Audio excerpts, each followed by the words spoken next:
This is a good one for Will. Uli asks, how do Oh you boy. create a perfect lighting with Speedlight for event receptions? How do you set up white Purple. balance because the light from the Speedlight is cooler blue? Blah blah blah. Mixing colors. So first of all, there is no perfect lighting. It's very all subjective. From a speed light, what I do is I have a diffuser that I put on top of the speed light that shoots up, and the diffuser is more of like a blimp, like a bulb, versus a bouncing sort of situation. And then it just depends on the event that you're shooting, right?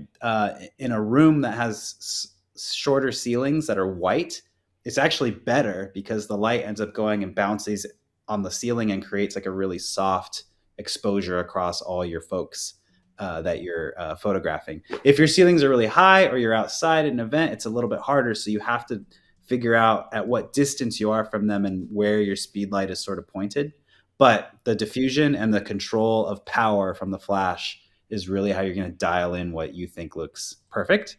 And as far as white balance goes, if you're shooting raw, you shouldn't have to worry about it. You're going to have to color it anyway. But to look in the camera, set it to flash, like because the flash is going to be the overwhelming color in your photo. So I will set my camera to flash, and I actually created a user profile on my main camera for flash photography for that exact reason. And I just crank it over to there, and all the settings are there, and then I just adjust the power on the flash when I'm shooting to make it look perfect all the time, every time.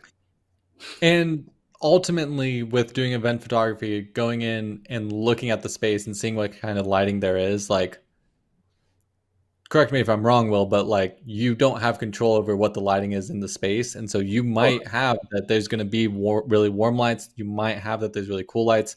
Like, you don't really have any way to control that. And so, positioning people, where you put them, how you set up your own, like where you're going to be using the flash to, because the flash is so much brighter typically than Oh, any event totally. lighting. So you should be able to overpower that. Um, That's but what's so yeah, great about sometimes, yeah, go ahead. yeah, that brings up like a really good point. That's what's so great about using a speed light or a strobe or a flash is that now you have the ability to overpower whatever else, what other crappy light is in there.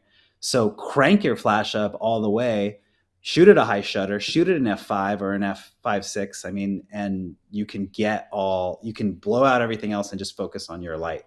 Or mix it, like bring down the power and let the background be orange and let the foreground be a white cooler. It kind of depends on the situation you're in. Every event is totally different.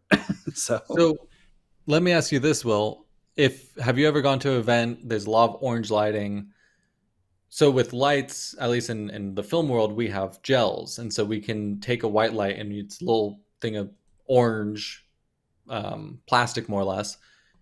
Would you ever put that on your speed light? Like, if you know you're going to walk into an event and it's super orange light, like, okay, let me put orange gel on there. Would you do totally. that? Or, Well, yeah. yeah, I think there's definitely a world where like if you see like there's a live band or a live DJ and they've brought all these warm orange lights, like tinted orange lights. If you have a set of those gels that you can slide in over your speed light in between the light and the flash unit, you can balance out that light and then sort of white balance or correct to the overall orange.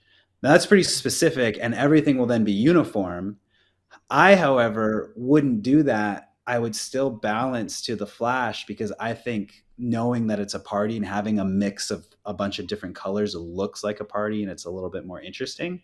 But if your event is like, like a party for doctors and like you don't want it to have all these like crazy colors and you want it to be a uniform, clean look, that's definitely a good way to do it. And in fact, I think Very in our supporter section, she had bought a Godex Speedlight and it came with all these different plastic colors.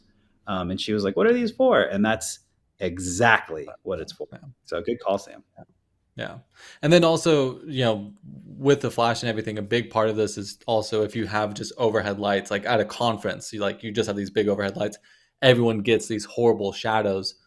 The whole point of with the speed light to use that diffuser Will was talking about is to get soft light. It's not to get like really contrasty direct light on anyone. Like, the whole point is to diffuse, make it really nice and balanced, and get better lighting on people, just to make it look a little bit softer. Right. if you think about light as water, and the light coming out of your flash is like just a stream of water coming through, it's going to hit a target very specifically, which will leave everything else dry. And so one part will be really wet and one part will be really dry.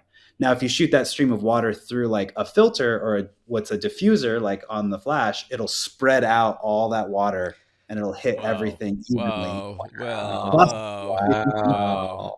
wow. You see, I've been working on my lighting course ideas. Yeah, I can tell. You're welcome. Dang. See you later. Next level examples, that imagery we're going to need to create for that class. That's great.